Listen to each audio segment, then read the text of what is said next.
ساعات بيبقى عايزين نعمل فيديوهات بسيطة جدا للأطفال، مجرد مشاهدين أو 3، والأطفال كمان هم اللي ينفذوها. دايما المشاريع دي بتطلب في المدارس، ولاد كتير جدا وأولياء أمور وحتى مدرسين ما بيبقوش عارفين يساعدوا الولاد. ويلا بينا نتعلم حاجة جديدة. اهلا بكل اصحاب المبرمجين. احنا في 4 خطوات النهارده هنتعلم ازاي نعمل فيديو بسيط جدا عن اي موضوع مطلوب مننا في المدرسه، وفي 4 خطوات بس.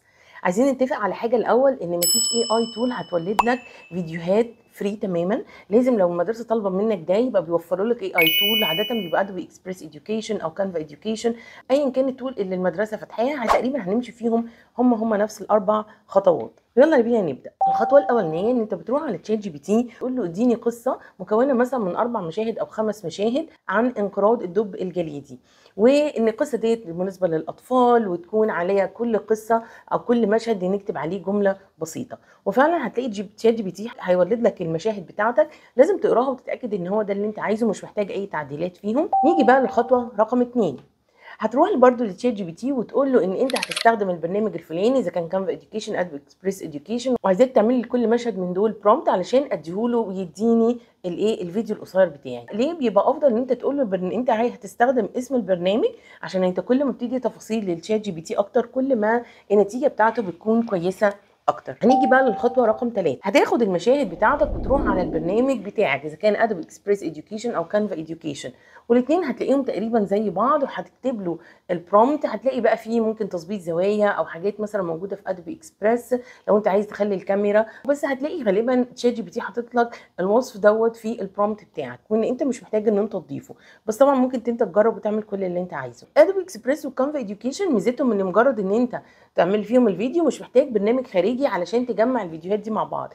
هو اوتوماتيك هتحط الفيديوهات جنب بعض، وهتقدر ان انت تكسبورت از اي وان فيديو. فده برده اوبشن مهم جدا في البرنامج اللي انت بتستخدمه، لان في حاجات كتير ممكن تعملي فيديوهات اي ولازم بعد ما اعملها داونلود اخدها ببرنامج بره واحولها لفيديو. انا علشان شاريه الكانفا اي قدرت ان انا اعمل فولي ال4 او ال5 مشاهد بتوعي. نيجي بقى الخطوه رقم 4 والخطوه الاخيره اللي هي الاديت، ان انت هتحط المشاهد جنب بعض. عايز بقى تقصر المشاهد، تغير عدد المشاهد، تقطع حاجات مش عاجباك في المشاهد. هنحط بقى هنا كمان الكلام اللي كتبه لنا تشات جي بي تي على سين احطه بالطريقه اللي انا عايزاها. ممكن اعمل له ترانزيشن او انيميشن وهو داخل وهو خارج. ممكن اغير طبعا اللون، الخلفيات بتاعته. انا ممكن ابدع زي ما انا عايزه. لو عايزه اضيف حتى كمان ايكونز او حاجات متحركه من عندي فوق الفيديوهات بتاعتي، انا ممكن اعمل كده في منتهى السهوله. ممكن اعمل ترانزيشنز ما بين الفيديو والتاني. ترانزيشن يعني يبقى الفيديو بينتهي مثلا بيعمل فيد ان والتاني ده طالع من تحت، يعني حركات كده زي اللي احنا بنشوفها في الافلام الكرتون او السينماتيك موفيز. وبكده يبقى انت اتعلمت ازاي في 4 خطوات بس ان انت تنفذ الفيديو بتاعك.